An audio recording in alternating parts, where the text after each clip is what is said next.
एका ठिकाणी एका परिसरामध्ये डोंगराळ भाग होता, थोडा जंगली परिसर होता आणि त्या परिसरामध्ये फिरण्यासाठी एक नवरा बायकोचं जोडपं गेलं होतं।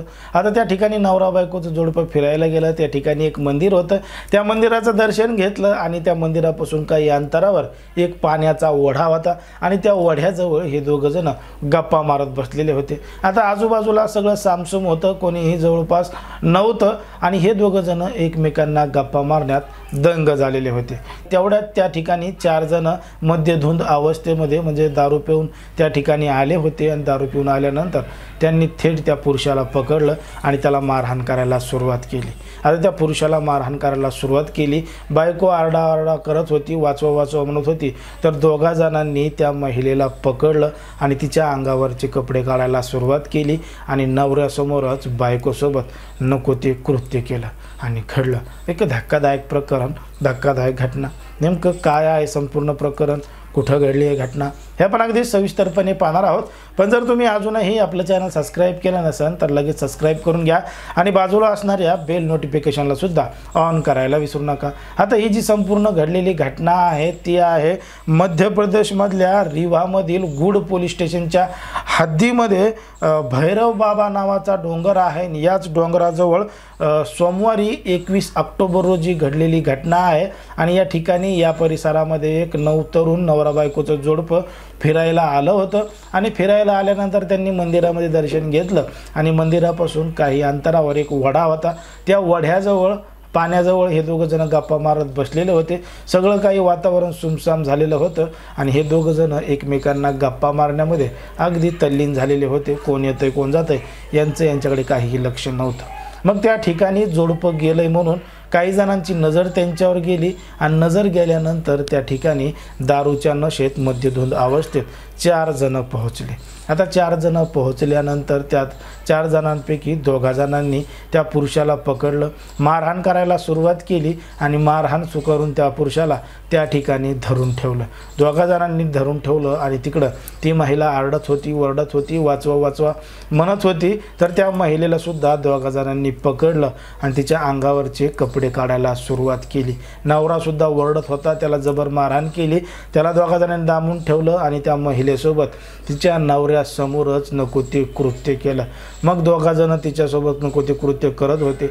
मग पुन्हा 2 जण आले आणि बारी बारीनं त्या महिलेसोबत 4 जणांनी नको ते कृत्य केलं आणि त्या महिलेला नवऱ्याजवळून काही अंतरावर लांब नेलं, कारण की तो जास्तच आरडाओरडा करेन म्हणून।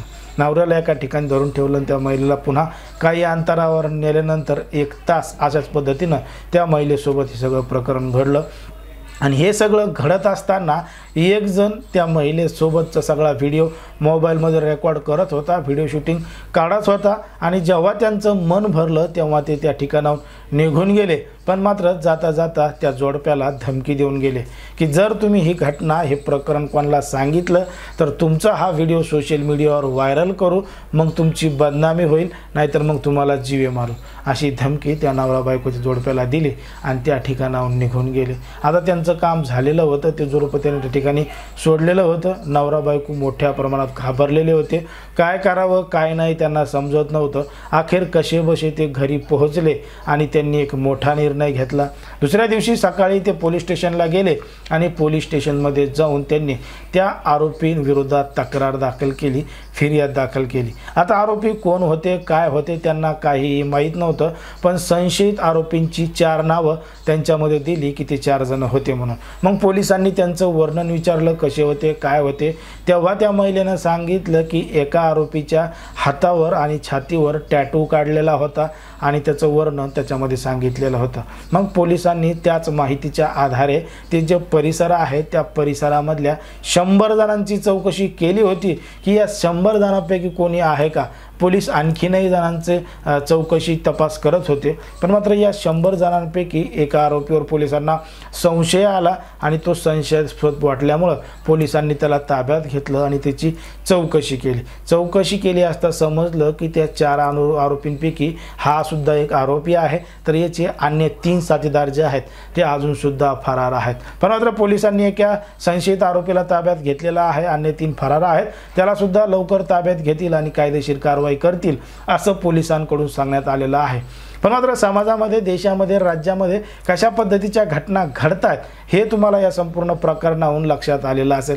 आता नवरा बायकोचं जोडपं निवांत स्थळी सुद्धा जाऊ शकत नाही का? गेलं तर मग कशा पद्धतीनं घडतंय? आपल्या पुण्यामध्ये सुद्धा बोपदेव घाटामध्ये अशाच पद्धतीची घटना घडली होती आणि त्याच पद्धतीची घटना आता या मध्य प्रदेशमधल्या रीवा घाटामध्ये डोंगराच्या परिसरामध्ये घडलेली आहे। मग नवरा बायको असतील, मित्रमैत्रिणी असतील, यांनी आता सहलीला किंवा फिरायला कुठं जावा का नाही आणि गेलं तर लोक कशा पद्धतीने तुटून पडतायत असा देखील प्रश्न या ठिकाणी पडतो। मग एकंदरीत जर फिरायला जायचं असेल तर कोणासोबत जावा, काय करावा, ग्रुपनं जावा, एकट्यानं नाही जावा असंच आपला वाटू लागतंय। कारण की आपण सुद्धा अशा घडणाऱ्या घटनांपासून सावध राहिलं पाहिजे। कुठं एकट्यानं किंवा जोडप्यानं जाताना काळजी घेतली पाहिजे आणि आजूबाजूला आपल्या कोणी आहे नाही याची संपूर्ण शहानिशा केली पाहिजे। नाहीतर मग अशा पद्धतीच्या घटना घडतायत हे तुम्हाला या गोष्टीवरून लक्षात आलेलं असेल।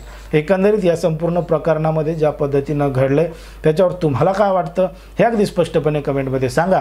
कारण की कोणाच्याही भावना दुखवणं, कोणाचंही मन दुखवणं हा आपला उद्देश नाही। समाजामध्ये जे घडतंय तेच सांगण्याचं काम आपण या ठिकाणी करत असतो। त्यामुळे तुम्हाला जे काय वाटतं ते अगदी स्पष्टपणे कमेंटमध्ये सांगा आणि अशाच पद्धतीचे नवनवीन व्हिडिओ पाहण्यासाठी आपल्या चॅनलला लगेच सबस्क्राईब करून घ्या।